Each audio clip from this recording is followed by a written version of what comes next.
National women's day के अवसर पे मैं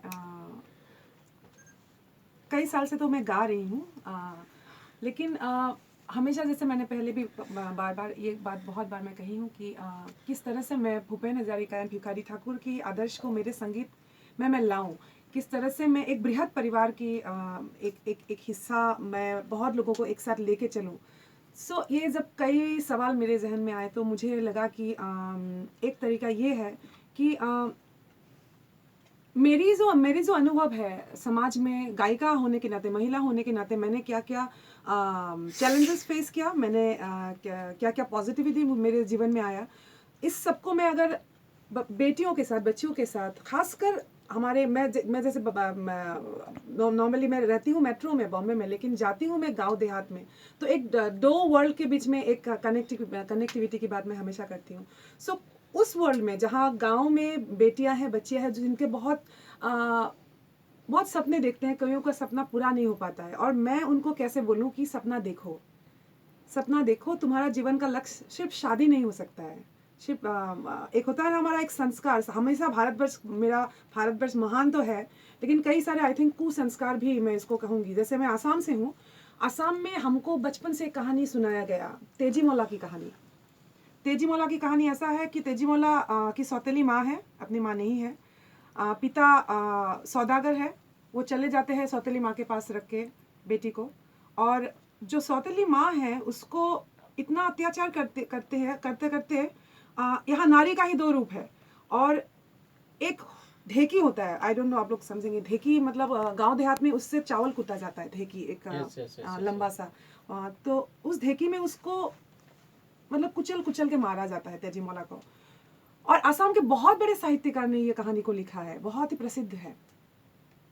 लेकिन आज मैं जब ये उम्र में वापस अपने बचपन को देखती हूँ तो मुझे लगा कि समाज को मुझे रुलाने का कोई हक नहीं था।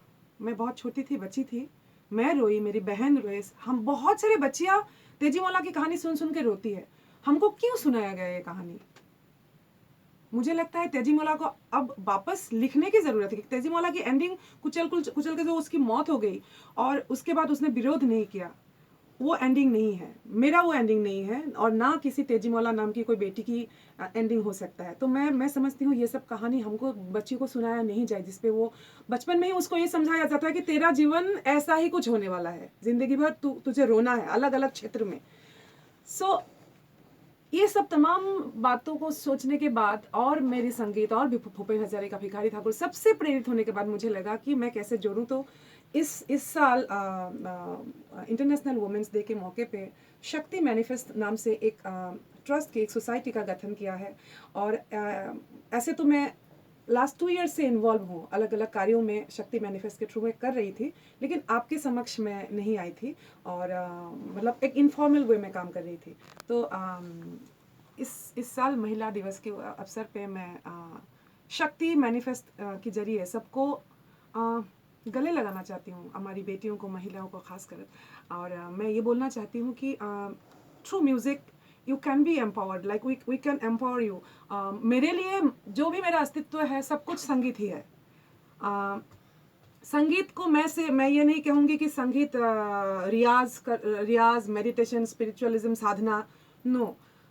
उन लोगों के लिए जिनका पेट भरा हुआ है, बहुत ही संभ्रांत परिवार से, जिनका बहुत पैसा है, बाप दादा ने पैसा रखा है, उनके लिए भले ही संगीत साधना हो सकता है, लेकिन मेरे लिए तो पैसा बहुत इम्पोर्टेंट है।